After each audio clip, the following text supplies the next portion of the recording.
Hey, this is McKinley. It is week 12 of sociology, and today we will be focusing on chapter 13 out of the book The Real World and Introduction into Sociology. This chapter mainly focuses on leisure and media. You can find this chapter on page number 368.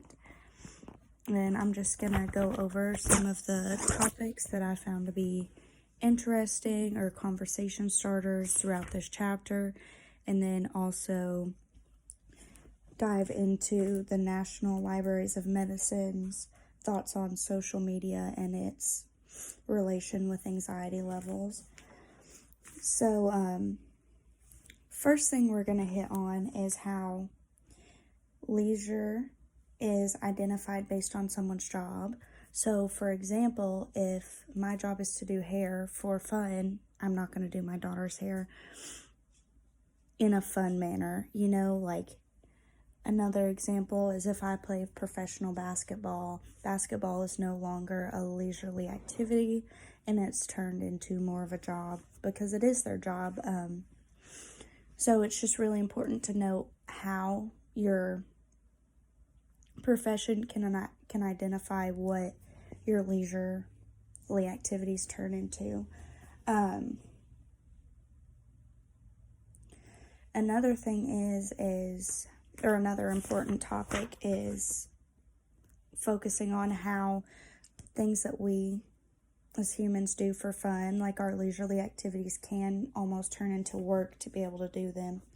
An example of this is I personally go to hot yoga Monday, Wednesday, Friday, and sometimes that act of fun can turn into what feels like a chore, so that can deter people from doing what they normally would.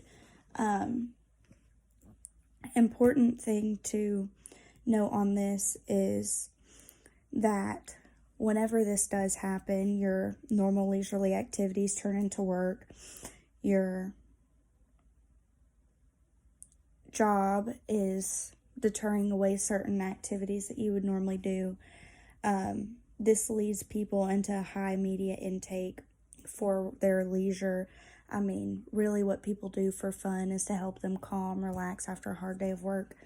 This is no longer something like beneficial, such as hot yoga or meditation. It turns into just scrolling on social medias or TV or whatever for hours on end. So with that being said, we want to take a look into media's effects on behavior, not only in teens and kids, but also adults.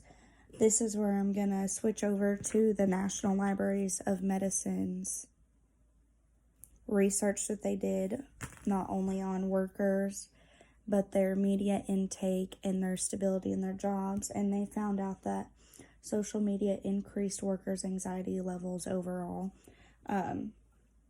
Just to tack on to that, with such an excess amount of media, whether it's social media or TV or whatever it may be, it's going to add on some sort of stress because you're not doing anything. You're sitting. You're doing nothing productive. And whenever people do work that 9 to 5, like 5-day-a-week job, we're wired to always be doing something. So that sitting, doing nothing, scrolling on social media will eventually become harmful. The last thing I really would like to point out from the book is the third place theory.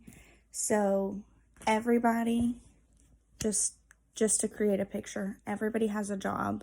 That's their first place. Everybody has their home. That's their second place.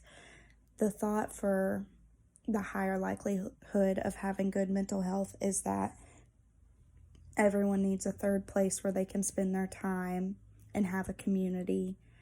So at work, you have your work family. Tension can arise in that family just because you're always together and you might butt heads. Then you have your home community. Again, tension may arise there. You get in an argument, you're frustrated with your children, stuff like that. The thought is to have a third place or you have a community that you can really just get along with and bounce off of each other to give yourself a fresh start. For example, this could be hot yoga or a book club or an arts and crafts. I mean, it really could be whatever, but it is beneficial to have that third place. Anyways, thank you for your time. Have a great day.